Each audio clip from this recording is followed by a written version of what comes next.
오래전 제가 멜번에 섬길 때 어느 청년으로부터 이런 문자를 받은 적이 있습니다. 소개하겠습니다. 삶의 무게가 너무 무거워요. 목사님, 기도해 주세요. 다 놓고 막 도망가고 싶은데 이런 생각들이 너무 죄스러워요. 죄송해요, 목사님.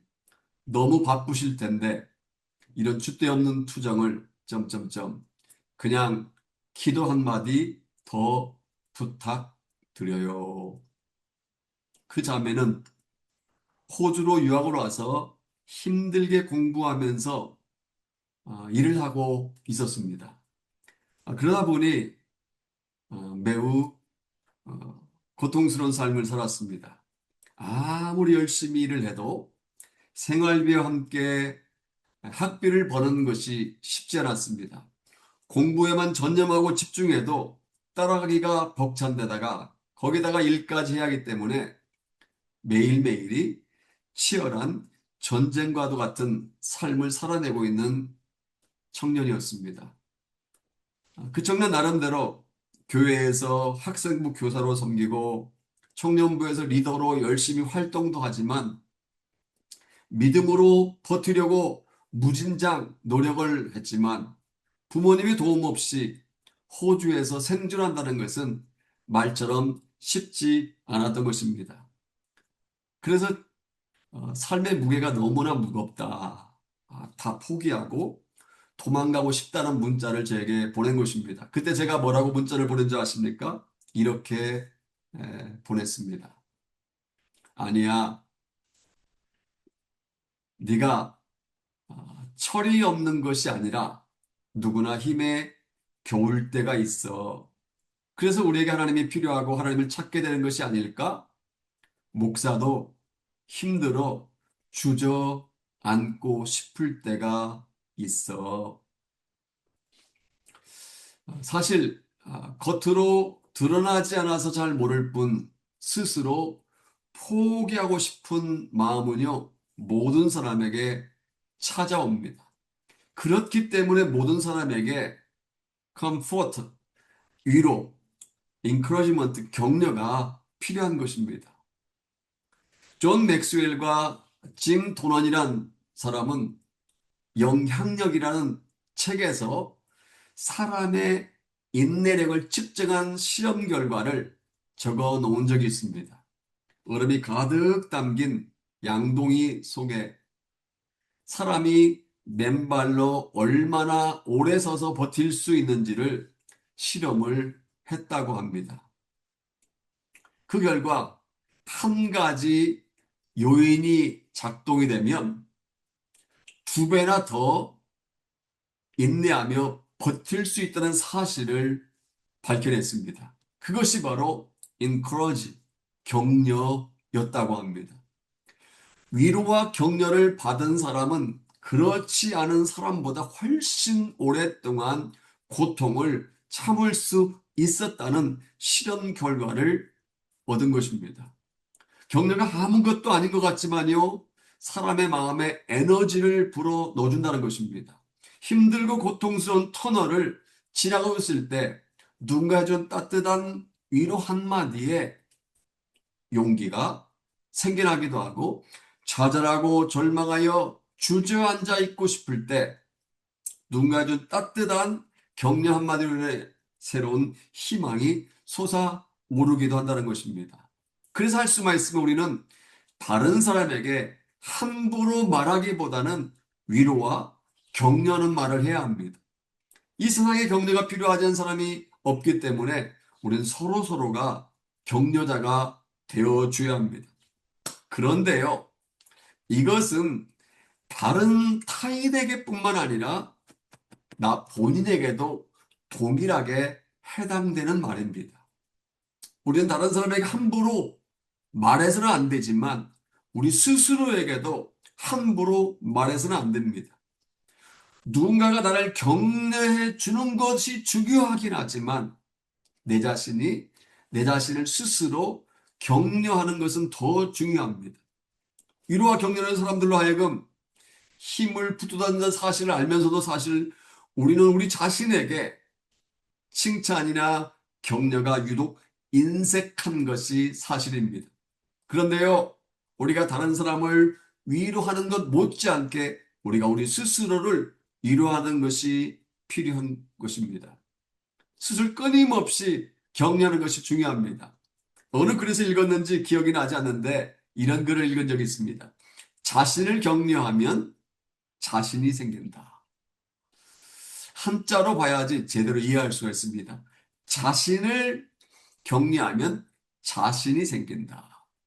자신감은 누가 나를 인정해줘서 생기는 것이 아니라 스스로 자꾸 자기를 encourage, 격려할 때 생긴다는 것입니다. 따라서 나무에 물을 주는 것처럼, 콩나물에 물을 주는 것처럼 날마다 나 스스로를 격려해야 한다는 것입니다.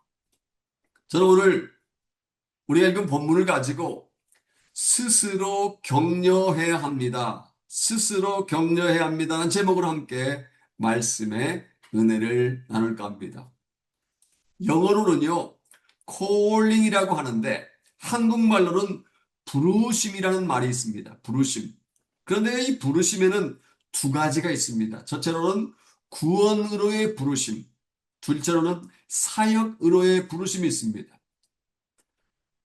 이야기 쉽게 예를 들어보겠습니다. 저는 1980년 구원으로의 부르심을 받아 예수를 영접하여 하나님의 자녀가 되었습니다. 물론 저는 어머니 뱃속에서부터 교회를 다니고 그리고 어린 주일학교를 다녔고 초, 중, 고 계속해서 고등학교 되면서 계속해서 교회를 드나들었습니다. 하지만 구원으로의 부르심은 1980년 3월 셋째 주 받고 예수님 영접 하나님의 자녀가 되었습니다. 그리고 1998년 사역 의로의 부르심을 받아 안수를 받아 목사가 되었습니다. 물론 모든 크리스천들이 목사나 선교사 같은 사역으로의 부르심을 받는 것은 아닙니다. 어떤 성도는요, 교회에서 교사로 부르심을 받기도 하고, 어떤 성도는 교회에서 찬양팀으로 부르심을 받기도 합니다. 어떤 성도는 집사로, 권사로, 장로와 같은 사역으로의 부르심을 받습니다. 또 어떤 성도는 사회에서 정치가로 부르심을 받기도 하고, 공무원, 엔지니어, 직장인과 같은 사역으로의 부르심을 받기도 합니다. 성경에 보면 모세는 호렙산에서 목동으로서 양을 치다가 하나님을 만났고 애굽에서 종살이하고 있는 동족들을 구출하여 가나안으로 인도하는 부르심을 받았습니다. 바울은 믿는 자를 체포하여 예루살렘으로 압송하려고 다메섹으로 가는 도중 주님을 만났고 이방인들에게 복음을 전하라는 선교사로의 부르심을 받았습니다. 기드온은 포도주 틀에서 타작을 하고 있다가 농사일을 하다가 한마디로 하나님을 만났고 미디안과 아말렉과 동방의 연합군들로부터 동족을 구하라는 사사로의 부르심을 받았습니다. 오늘 본문의 주인공은 예레미야입니다. 본문에 등장하는 예레미야도 하나님의 부르심을 받았습니다. 근데 문제는요, 그가 하나님의 부르심을 받았을 때 매우 당황했다는 것입니다. 1절에서 말씀하고 있는 것을 보면 그의 고향은 예루살렘 북동쪽으로 약 6km 떨어진 아나돗이라는 곳입니다. 아나돗은 원래 베냐민 지파에 속한 땅입니다. 그런데 가나안을 정복하면서 여호수아에 의해 레이지파, 아론 자손 제사장들에게 속하게 됩니다.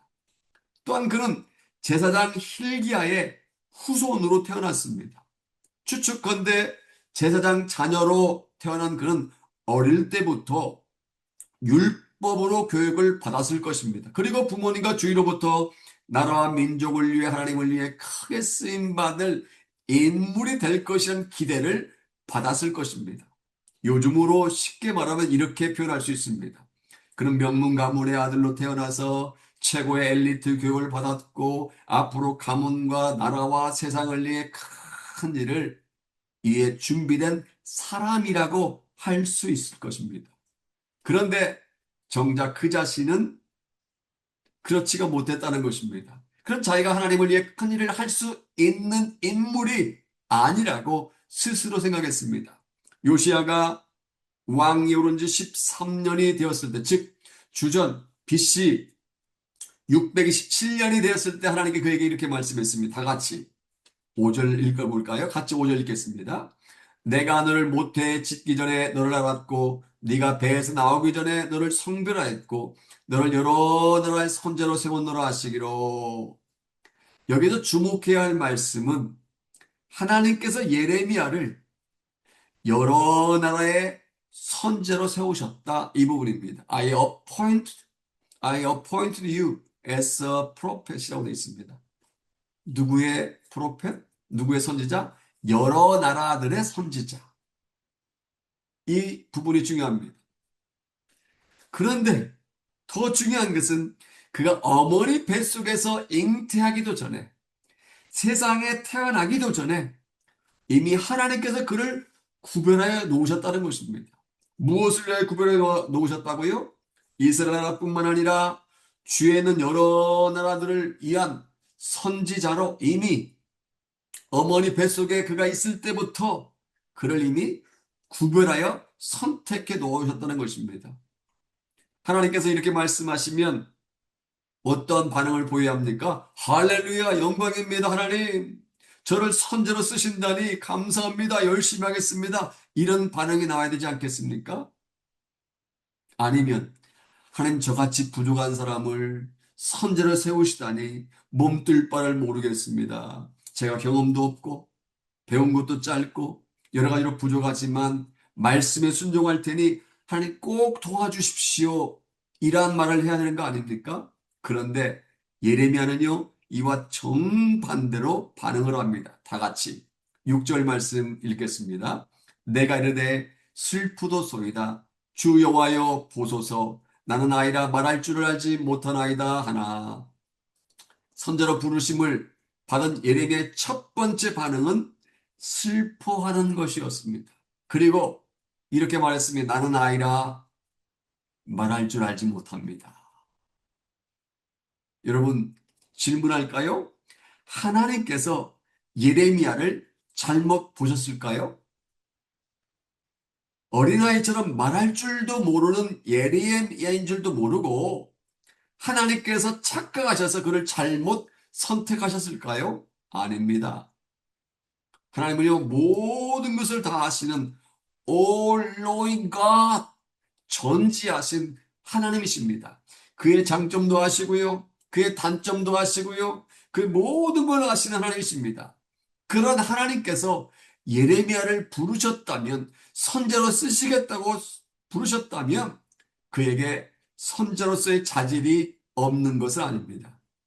아니, 100번 양보해서 설령 그에게 선지자로서의 자질이 없다면 하나님께서 그에게 선지자의 자질을 주실 것입니다.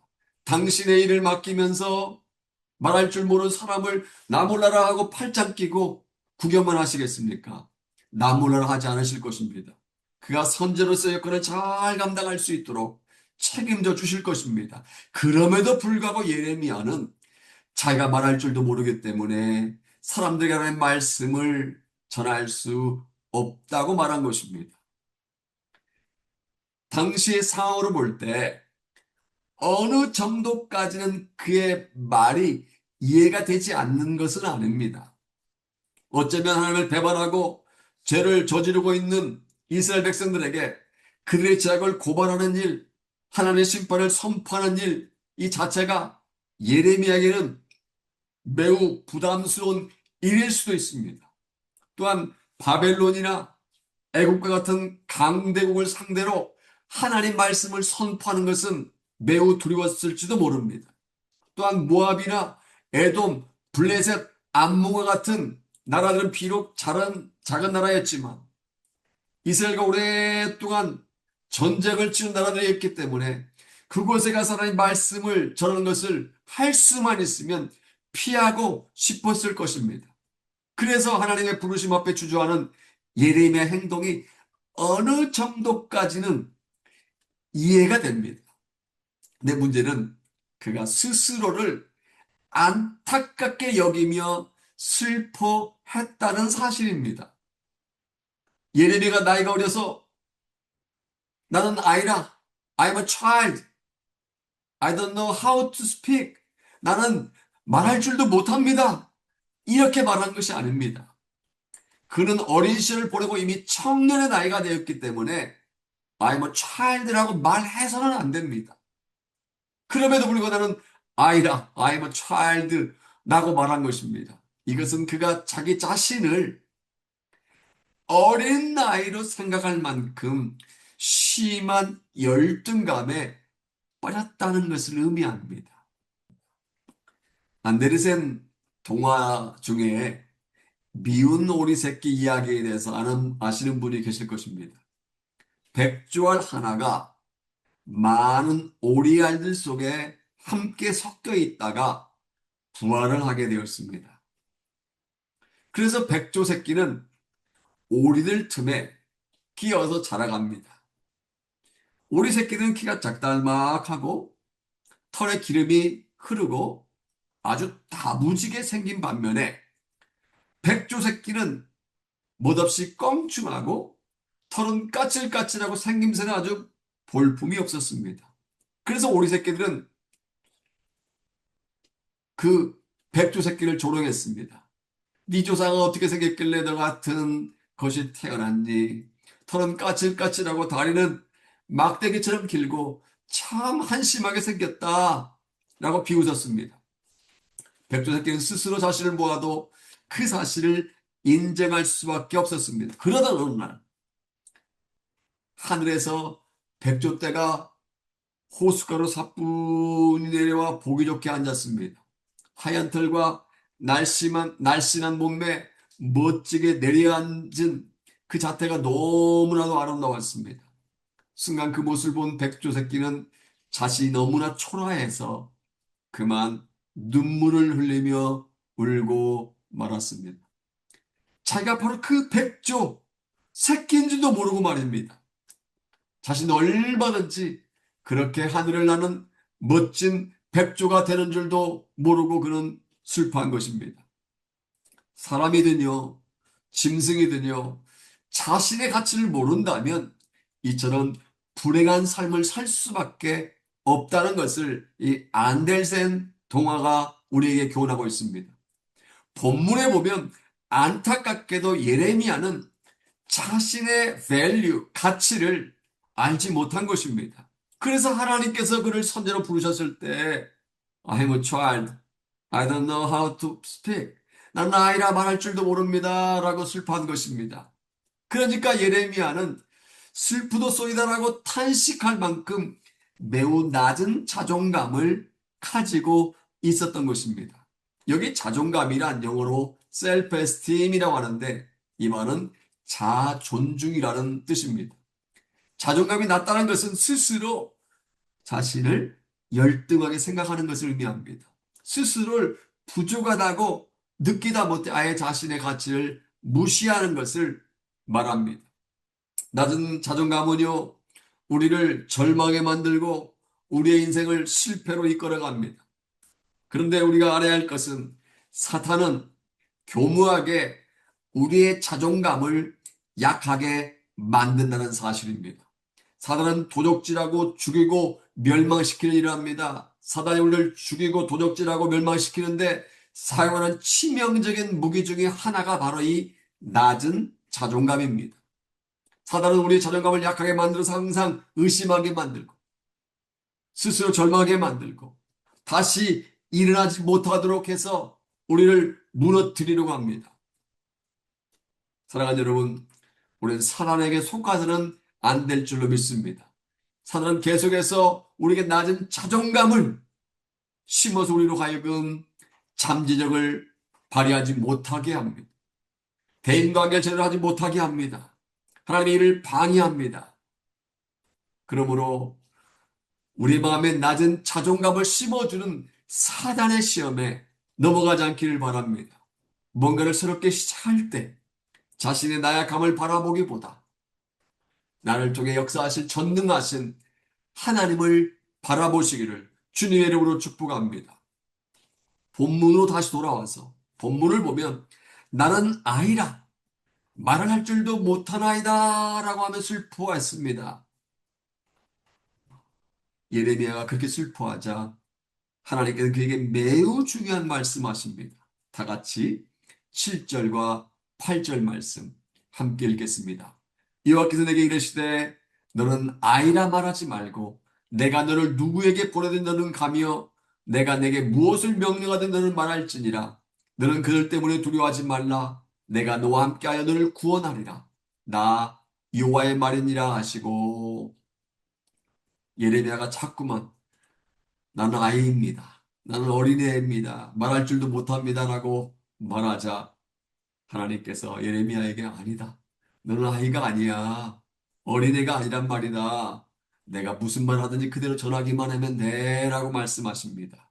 그리어서 이렇게 말씀하십니다. 너는 그들 때문에 두려워하지 말라. 내가 내 말을 네 입에 두었노라. 그러면서 예레미야에게 용기를 북돋아 주셨습니다. 여기서 그들이란 앞서 언급한 이스라엘 동족들을 비롯한 바벨론, 애굽, 모압, 에돔, 블레셋, 암몬과 같은 나라 사람들을 의미합니다. 그 사람들을 두려워하지 말라는 것입니다. 여러분, 사람이 제일 의식하는 것이 무엇인지 아십니까? 사람이 제일 많이 의식하는 것이 무엇인지 아십니까? 죽음 다음에 사람이라고 합니다. 사람은요, 항상 죽음을 의식합니다. 내 몸이 이러지? 병이 들었나? 어? 내 몸이 왜 이래? 왜 이렇게 소화가 안 되지? 죽음을 의식합니다. 죽음 다음으로 의식하는 것이 바로 주위에 있는 사람이라고 합니다. 특별한 경우를 제외하고 보통은 사람들의 시선을 의식합니다. 무슨 행동을 하려고 할 때 하나님이 기뻐하실까를 고려하기보다는 주위에 있는 김권사가 이 집사가 나를 어떻게 생각할까를 먼저 생각합니다. 일을 하면 하나님께 영광을 돌리게 하는 것인가를 생각하기보다 친구가 뭐라고 반응할까를 먼저 생각합니다. 사람들의 시선을 의식하다 보니 왕따를 당한다든지 비난을 받는다든지 손가락질 당한다든지 남의 입에 오르내리는 것을 극도로 싫어합니다. 그러한 경우를 만나면 밤새도록 고민을 하고 심하면 아예 그 사람을 피하거나 그 사람이 있는 장소를 가려고 하지 않습니다. 그런데요, 하나님을 믿는 우리 크리스천들은 주에 있는 사람을 두려워함으로 말미암아 하나님의 마음을 아프게 하는 실수를 범하지 아니할 줄로 믿습니다. 사람을 두려워하기보다 하나님을 의지함으로 용기를 가져야 할 줄로 믿습니다. 하나님께 낮은 자존감으로 말미암아 두려웠던 예레미야에게 너는 아이가 아니란다. 사람을 두려워하지 말라. 내가 너와 함께하겠다. 라고 말씀하십니다. 그러니까 예레미야야 너 스스로 아이라고 말하지 말라는 것입니다. 사람을 두려워하지 말라. 즉 스스로 너를 격려, 인크로지먼트 하라는 것입니다. 내가 너와 함께하기 때문에 스스로 굳세게 하라는 것입니다.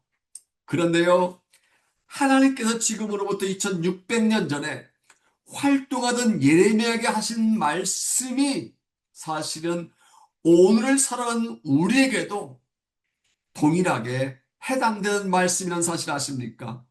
주위에 보면 예레미야처럼 자존감이 낮은 크리스천들이 많이 있습니다.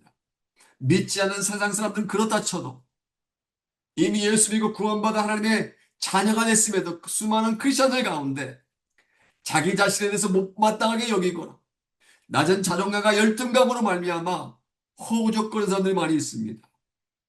이런 사람들은요, 하나님을 무시하는 사람들이라고 해도 과언이 아닙니다. 왜냐하면 하나님은 우리 개개인을 근근히 살아가라고 창조하신 것이 아니기 때문입니다. 하나님은 우리가 풍성한 삶을 살아가기를 원하십니다. 그러한 삶을 살아내기 위해서는 낮은 자존감과 열등감을 버려야 합니다. 낮은 자존감으로는 절대로 하나님의 풍성한 은혜를 경험할 수 없고 풍성한 삶을 살아낼 수가 없기 때문입니다. 그렇다면 어떻게 낮아진 자존감을 높일 수가 있을까요? 열등감을 버릴 수 있는 비결이 무엇일까요? 우리의 자아상을 높이기 위한 도구로, 자존감을 높이기 위한 도구로 우리 입술만큼 좋은 것도 없습니다. 우리가 하는 말은요, 우리 귀에 가장 먼저 빨려 들어간다고 합니다. 그래서 어떤 말이든지 그 말을 계속 꾸준히 하다 보면 그 말이 우리 머릿속에 새겨지게 되고 새겨진 그 말대로 나도 모르는 사이에 행동하게 된다고 합니다. 어떤 아가씨가 점쟁이를 찾아가자 점쟁이 이렇게 말했다고 합니다. 너는 시집가서 잘 살기는 틀렸어.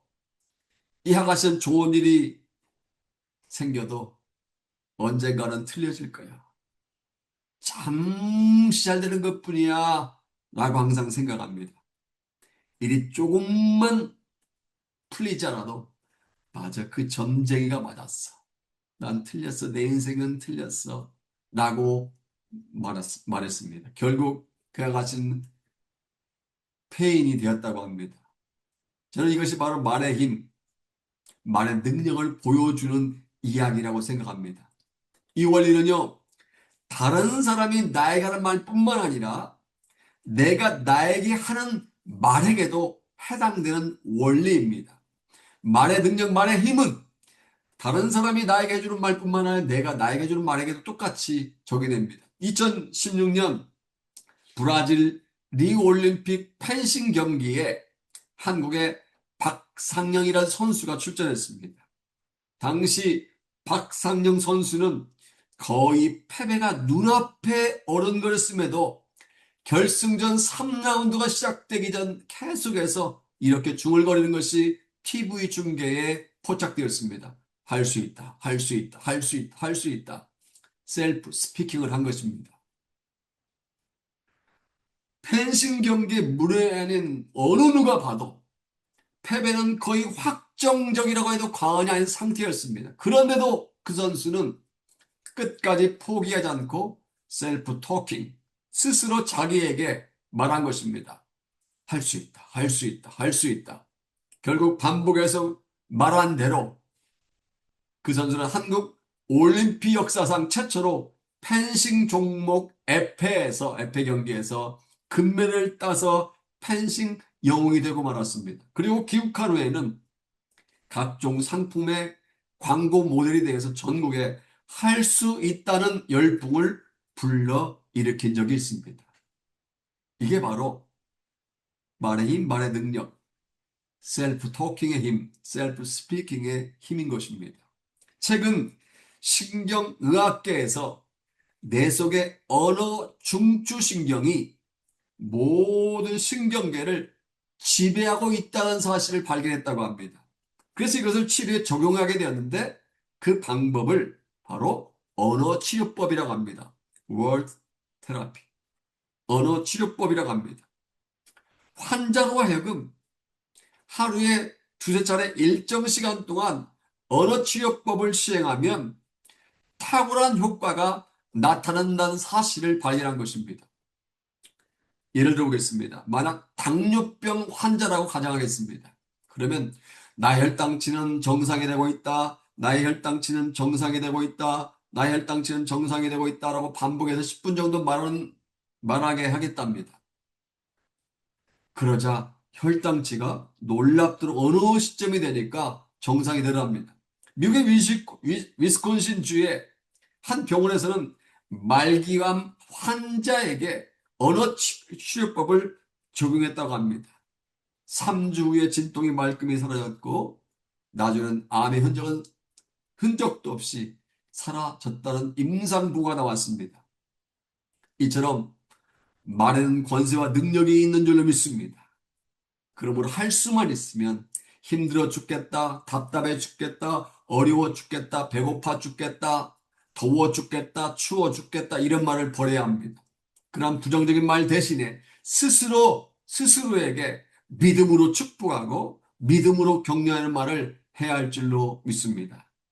시편 42편 5절에 보면 이런 말씀이 나옵니다. 내 영혼아 네가 어찌하여 낭망하며 어찌하여 내 속에서 불안해하는가. 너는 하나님께 소망을 두라. 그가 나타나 도우시고 말미암아 내가 여전히 찬송하리로다. 이 부분은요, 하나님이 하신 말씀이 아닙니다. 시편 기자인 고라 자손이 한 고백입니다. 시편 기자인 고라 자손은요, 자기 자신에게 스스로 말합니다. 야, 낭망하지 마라. 너 불안해하지 말고 하나님을 바라보라. 라고 스스로 격려하고 스스로 위로한 것입니다. 불안해하지 말고 하나님을 바라보라고 스스로에게 명령 내린 것입니다. 학께서 2장 4절에도 보면 이렇게 말씀하고 있습니다. 중요한 말씀이니까 함께 합독하시겠습니다.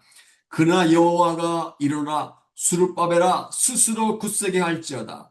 여호사닥의 아들 대제사장 여호수아야 스스로 굳세게 할지어다.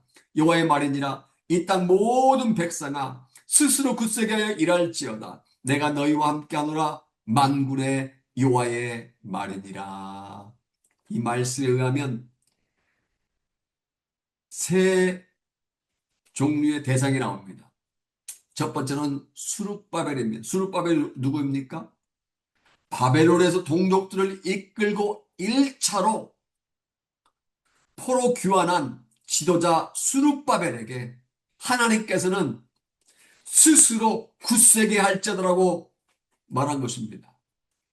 백성을 대신하여 하나님께 나아가는 제사장 여호수아에게 너 스스로 굳세게 할지어다 라고 말씀하신 것입니다. 더 나아가 이 땅 모든 백성아, 다시 말하면 저와 여러분을 포함한 모든 세상 사람들에게 말씀하신 것입니다. 스스로 굳세게 하여 일할지어다. 스스로 굳세게 하는 것입니다.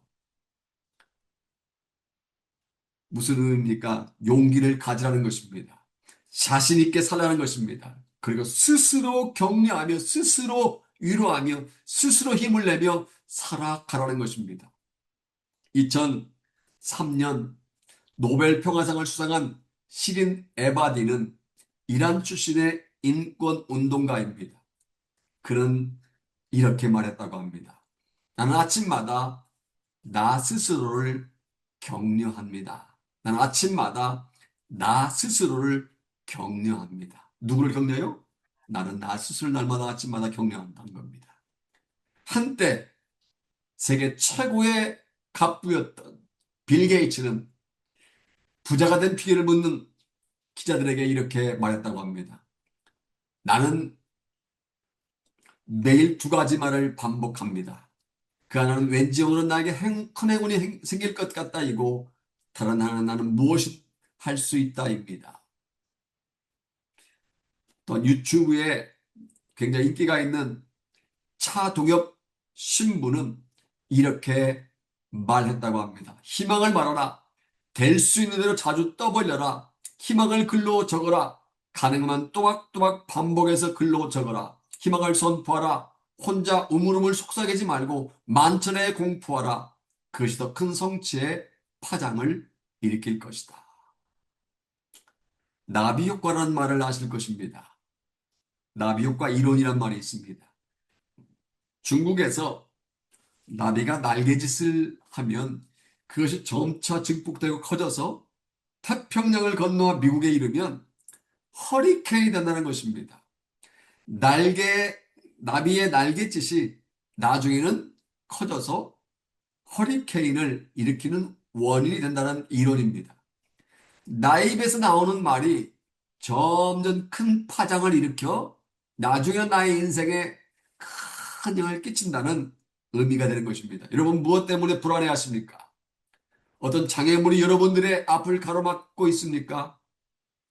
여러분 최선을 다해 시도했는데도 결과가 좋지 않아 낙심이 되십니까? 그래도 시편 기자처럼 하나님께 소망을 두시기 바랍니다. 학교에서 말씀처럼 스스로를 격려하시기 바랍니다. 불평하며 낙심하는 말을 하지 말고 스스로 격려하는, 스스로 축복하는 말을 하시기를 바랍니다. 사랑하는 어머니가 여러분, 이제 말씀의 결론입니다. 전에 소개한 적이 있는데 다시 한번 소개하고 말씀을 맺겠습니다. 정신병동의 한 환자가 바나나를 까서 소금을 찍어 먹고 있었습니다. 간호사가 그 환자에게 물었습니다. 왜 바나나를 먹으면서 소금을 찍어 먹습니까? 그래서 정신병동 환자가 이렇게 대답하더랍니다. 그러면 소금만 먹으라는 말입니까? 머리 좋은 사람만 이해할 수 있는 이야기입니다.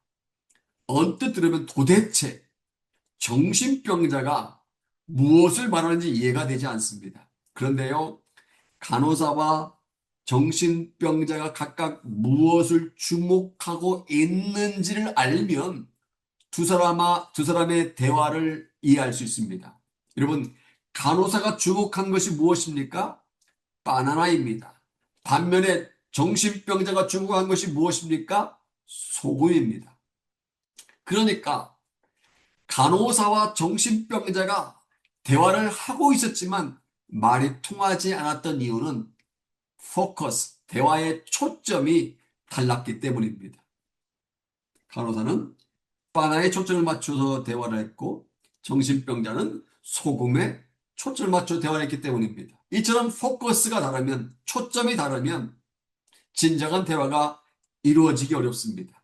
그런데요, 이 포커스, 초점은 비단 우리의 대화에서뿐만 아니라 우리의 전 인생에도 동일하게 적용되는 말입니다. 우리가 살아가면서 어디에 포커스 온, 어디에 초점을 맞추냐에 따라서 어떤 관점을 가지고 보느냐에 따라서 달라집니다. 만약 우리가 현재 우리 앞에 펼쳐진 어려운 현실만을 보고 그 현실만 초점을 맞춘다면 절대로 용기는 생기지 않습니다.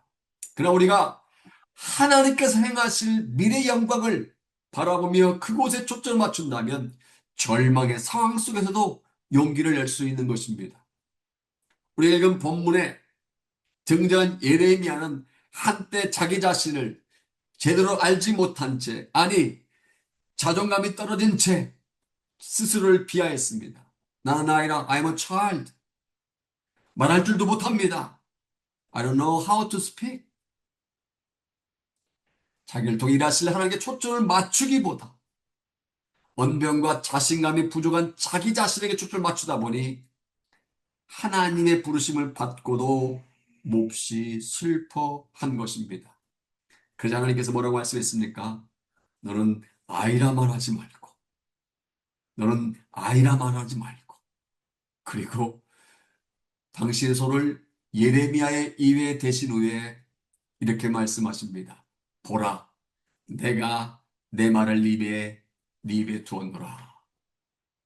보라, 내가 내 말을 네 입에 두었노라. 결국 자존감이 떨어져 있던 예레미야는 믿음으로 하나님의 부르심에 순종하여 유다 백성들에게 또한 이웃들에게 열방들에게 말씀을 전하는 선지자로서의 사역을 감당하게 됩니다.